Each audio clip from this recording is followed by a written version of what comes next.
All right, so welcome year 11 to the first ever Revise with Mr. Sharda.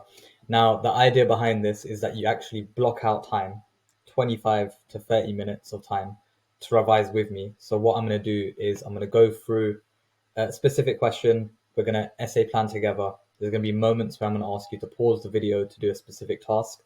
But if you don't have 20 to 30 minutes right now to do that revision, come back to this video later and only use this when you're ready to actually revise. So you need to sit down, put your phone away, get off of TikTok, get off of Instagram, whatever you're on, put your phone away, lock it away, throw it out the window, whatever. But we're going to do some really, really focused revision now on A Christmas Carol. Now, if I just first and foremost point you in the direction of this document, Miss Skinner uploaded this onto your Google Classroom, and on it, it has loads of really, really good resources and ideas to guide your revision for A Christmas Carol and Macbeth on your upcoming language literature paper 1 mock. Now here we have your topic list. So these are the potential topics that could come up for your exam. Today we're going to focus on Christmas and A Christmas Carol, and we're going to be making a detailed essay plan. And maybe I'll write the essay on a loom. If you want me to do that, we can do that.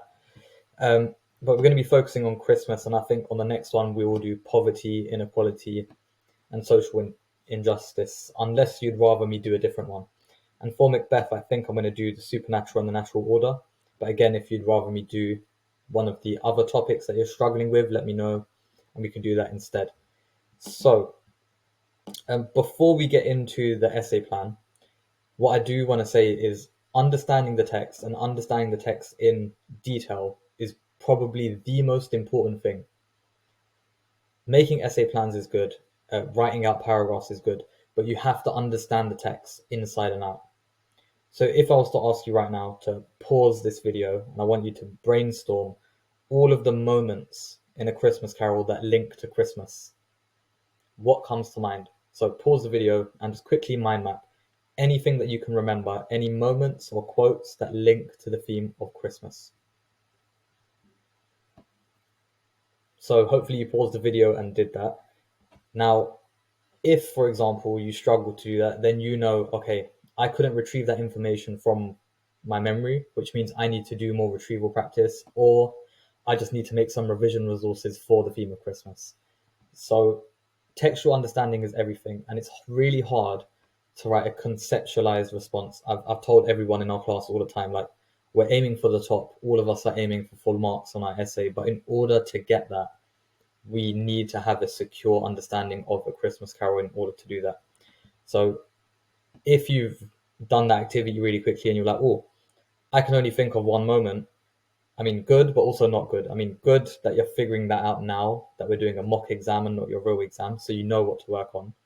But two, if that's the case and you don't understand the text really well, you can't draw moments from your memory, then you know what you need to focus on. But for today, I'll just switch tabs. We are going to be focusing on this question. Starting with this extract, explore how Dickens presents Christmas. So straight away, I'm highlighting this and I'm sending this extract out for you so that you can read along. Now, the extract's from Stave 1. I'm not going to read through it, but what I'd like you to do is probably pause the video right now, read through the extract, and then unpause and come back. So hopefully you've read through the extract. Maybe you've made annotations, maybe you've highlighted some quotes. Me personally, when I read the extract for the first time, I just like to orient myself, understand what's happening in the extract in relation to the question. So this extract's really interesting because I think we get two different ideas about Christmas. So we get Scrooge's ideas about Christmas, and then we get Fred's ideas about Christmas, and they're contrasted in this extract. Now, when we're picking out quotations, I might pick out a selection of 4 or 5. Someone else might pick out a different 4 or 5. Someone else might pick out a different 3 or 4, because in this extract in particular, there's so many that we can use. For myself, I think the quotes that I'm going to pick out are paying bills without money, maybe. It'd be quite interesting. Not an hour richer. And then, of course, this really famous quote here. Should be boiled in his own pudding and buried with a stake of holly through his heart. And already, as I'm reading through this again and I'm skimming through it, I know that my first paragraph, I'm going to be using the extract, and I already know what my argument's going to be just from having a look at the quotes. I'm going to be contrasting the two ideas, and in a moment, we're going to write our line of argument, and I'm going to talk through how we do that. So, they're the quotes I want to take to sort of describe Scrooge's attitude towards Christmas. For Fred, I think I'm going to take this asyndetic listing here.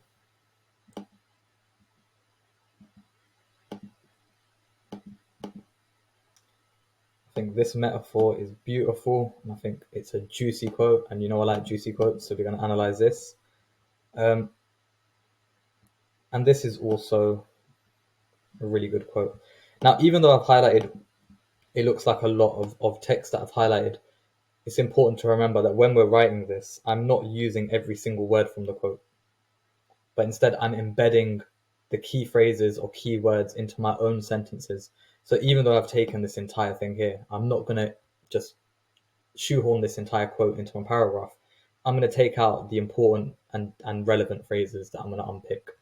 So these are the quotes that I'm going to take. And what I've done already is I've copied out the quotes here. So on your piece of paper, if you can just copy out the quotes, leave some space around each of them, and then return back to this video. All right, so hopefully you've copied out the quotations. Now, before we start to analyze them, before we start to unpick them, I've written down these two questions. What do I want to say about Christmas? And how am I going to prove it? Now, if I was in year 11 and I was revising, this is the process that I would take when I'm making essay plans. The reason I ask myself these two questions is, one, to refine my thinking about my essay. This question here really allows me to refine my line of argument and almost outline the thread through which I want to examine the extract and the question. Because, as I always say, we're aiming for the top, right? Everyone that I teach, we're always aiming for 30 out of 30. Even if we land at 15 out of 30, we can still learn from full mark essays. Like, what can we take from them? This question allows me to form a line of argument. And this question here, one, is going to act as a form of retrieval practice for yourself to bring your textual knowledge to your working memory, but also it helps us synthesize and create our argument around the different moments in A Christmas Carol. So if you copy out these two questions, and first and foremost, pause the video, and I only want you to answer this question here. Now, this question is essentially your line of argument. So what is your personal response? What do you believe that Dickens is trying to show about Christmas throughout the text? Write 2 or 3 sentences answering this question, pause the video, and then come back. All right, so now that you've answered that question, I'm going to write up my own line of argument here, and you can steal any details or copy it down as I write it as well. So we know that in our essay, our line of argument needs to be conceptualized. We need to form an opinion, and we need to prove that opinion throughout. Now, what is my opinion on why Dickens, uses Christmas, or why Christmas is included? Obviously it's in the title of A Christmas Carol, but what's the message behind it? I think that Dickens uses Christmas as a vehicle and the positive attributes and values that are associated with Christmas to teach the Victorian upper class to be empathetic towards those that are less privileged, and also to show that Christmas is a time where a sense of unity is encouraged, spending time with your family and also your community. So if I just write that in a few sentences, so Dickens uses Christmas and the positive values associated with it to encourage the Victorian upper class to be more compassionate and empathetic towards those that are less fortunate / privileged. Also, Christmas is shown to be a time where a sense of unity with family and community should be practiced. Although I don't really like that phrasing. Also, Christmas is shown to be a time of family unity and connection with community. Full stop. So you can copy this out if you'd like. This is going to be my line of argument. So this is my thread throughout my entire essay. Now, with that in mind, here's the second question. And here, if we're really getting into the habits of the exam, you're not going to have the text in front of you. You're not going to have your revision resources, your beautiful posters that you've been making since year 10 in front of you, your quote banks, etc. So we're going to have to rely on our brain. We're going to have to rely on our memory here. Now, how are you going to prove this? Now, first and foremost, you know that you're going to prove it using the extract first, like using the extract. So you have the extract. That's one way that you're going to prove your line of argument. However, your second and third way has to be from elsewhere in the text. Now, if you are secure in your understanding of A Christmas Carol, you should be able to retrieve the different moments that link to Christmas. So that mind map you made earlier is going to come in handy now. Now, off the top of my head, if I'm thinking about moments where Christmas and the theme of Christmas is really prevalent, the first one that comes to my mind is the Ghost of Christmas Present, and I mean, simply his appearance is almost like a jolly giant. The second is Bob Cratchit's family dinner. I think Fezziwig's party also shows that sense of Christmas. We've got Fred's Christmas party. And also we've got, this is an interesting one, I think we've also got like Scrooge's transformation at the end of the text where he buys that prize turkey for the Cratchit. He gives Bob a raise. He gives the child half a crown to go collect the turkey. And not only that, at Fezziwig's party, there's a sense of empathy if we're thinking about linking it to a line of argument where he wishes to say a word to his clerk. Now, this is like initial ideas that we're writing out. You guys already mind mapped this, but obviously in our essay, we don't have the time to talk about every single one of these in loads of detail. If we're doing a university dissertation on Christmas and how Christmas is presented in A Christmas Carol, sure, go into detail, talk about every single moment that you can think of and create an argument around that, but we don't have time to do that in the exam. So having a look at these, I'm thinking this is probably not the most judicious reference. I think that Bob Cratchit's family dinner is probably better because it links this idea of unity right here and also connection. Fezziwig's party, I think, is a good one, but if I'm just looking at what I have here, I can see Bob Cratchit's family dinner, and then that link to Bob at the end again. And then we've got Fred's Christmas party, and Fred is mentioned in the extract as well. So I'm thinking that these are probably, these three, the best. And maybe, if I have time, I can maybe write a point about Fezziwig's party. Oops, get rid of that. Or I can mention Fezziwig's party in passing. Just like a one sentence, just show the examiner, look, I'm making connections throughout the text. What I do want to say is it's really easy to get caught up in a tangent. Not directed at anyone in particular in our class, but what I'm saying is, if you are going to mention something in passing, mention it in passing. Don't go off on an entire tangent, right? Keep it focused on your main point. So this is the evidence that I'm going to use. I'll copy this out as well if you haven't got these points. And now what we're going to do is we're going to closely annotate the following quotations. So I'm going to pause the video again. Hopefully you have these quotations copied out. And I want you to closely analyze these quotations. And as you do, I want you to remember one thing. One, we need to be mentioning writers' methods. Two, how do these quotations help prove our point? Right? So our point is that Christmas is a time for empathy and compassion. It's a time of for family, unity, and connection and community. So I'm going to pause the video again, and I want you to closely analyze these quotations. And then when we come back, or when you come back, I will then analyze them as well, and then you can add anything that you may have missed. So now that you've done your own annotations, I'm going to do mine.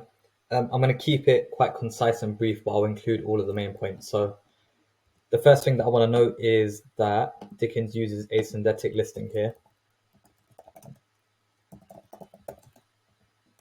to sort of emphasize Scrooge's disdain, which means like hatred towards Christmas, mainly due to the financial implications of Christmas. And I'm probably not going to mention it in my essay, especially if I'm in an exam, but we can, if I wanted to, we can further see this in when he's reluctant to give Bob Cratchit the day off, right? Because he's going to be losing money. And then this second quote, boiled with his own pudding, buried with a stake of holly through his heart. Again, we've got violent imagery, sort of highlight Scrooge's contempt towards Christmas and people that celebrate it. But not only that, quite interestingly, we've got in his own pudding and stake of holly. So we've got like the traditional symbols associated with Christmas of holly and pudding, almost like subverted in this quotation. And if we think about like why has Dickens chosen to do this? I mean, on the one hand, it could really intensify Scrooge's hate, right, towards Christmas. And all of this probably stems from the financial implications of it, because we need to remember that Scrooge is a construction of Dickens, and he represents the Victorian upper class, the wealthy in the Victorian society. So Dickens obviously dramatizes Scrooge a little bit, exaggerates him in order to get his message across. Now, if you have a look at the mark scheme for literature, it talks about being perceptive.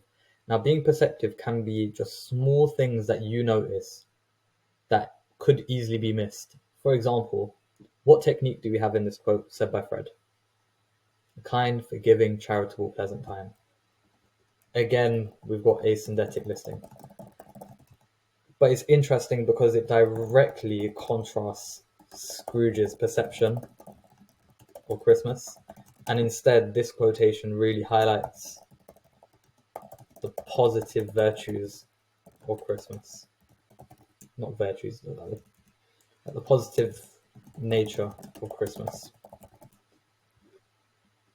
And I'm going to sort of separate these two quotes actually. So we've got opened their shut up hearts freely. Again, the technique that we have in here, hopefully you notice this. We've got a metaphor. You can't literally open up someone's shut up heart. I mean, you could, but that's not what Fred's talking about, I hope. So open their shut up hearts freely is a metaphor. And again, being perceptive. What do we notice here? Has this word been said by anyone else? Oh, would you look at that? Scrooge also uses that, but again in a very contrasting ways. So at this point, I'm probably going to mention that Fred is a foil character to Scrooge, and hopefully you remember what a foil character is. It's a character that is a complete contrast to each other. So Fred's characteristics completely contrast Scrooge's. They're opposites in their appearance as well as in their ideas and perceptions of Christmas. So I could definitely briefly mention that in my analysis. Now, what does this quote suggest? Well, it highlights that Christmas is a time of goodwill, of generosity, perhaps. And in this quote here, again, remember, I'm not going to be using this entire quotation, but I'm going to embed it into my sentences. So here, I think the phrase people below them is almost Fred directly speaking.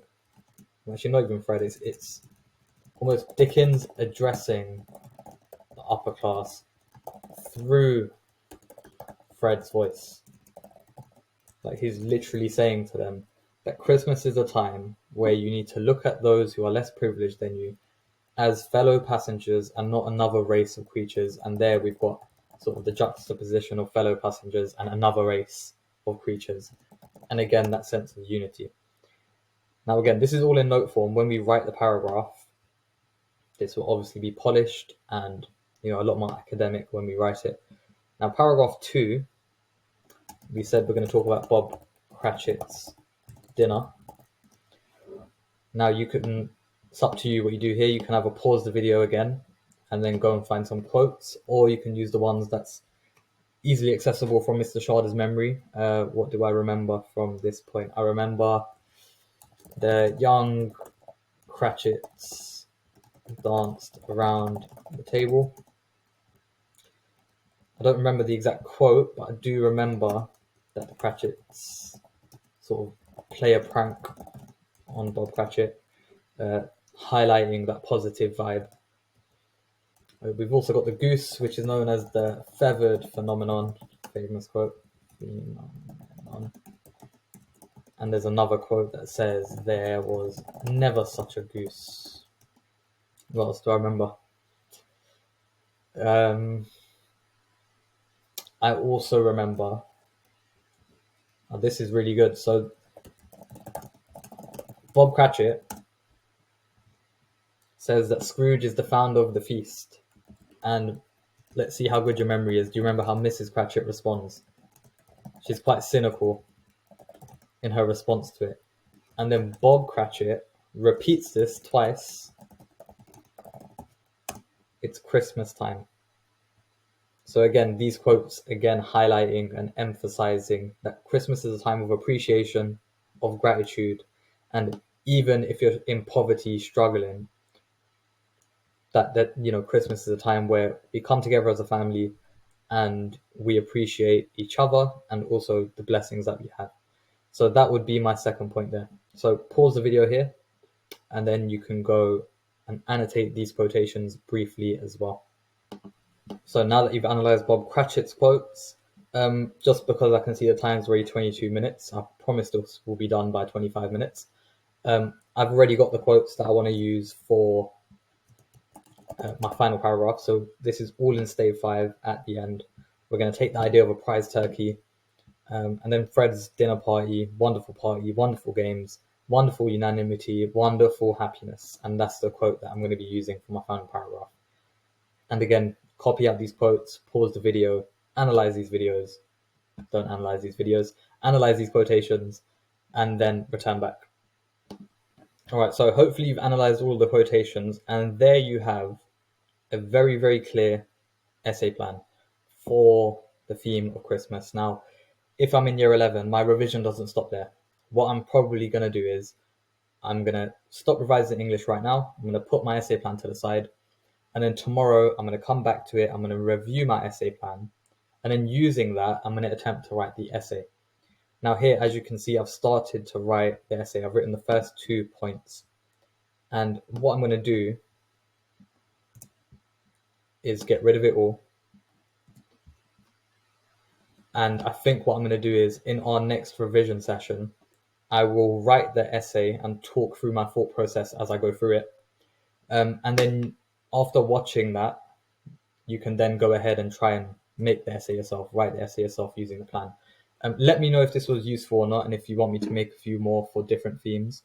And let me know what themes on the topic list you want me to make these on, because I think I'm going to do poverty and social injustice, but it's up to you, whichever one you'd prefer me to do. Hopefully this was useful, and no longer than half an hour of revision.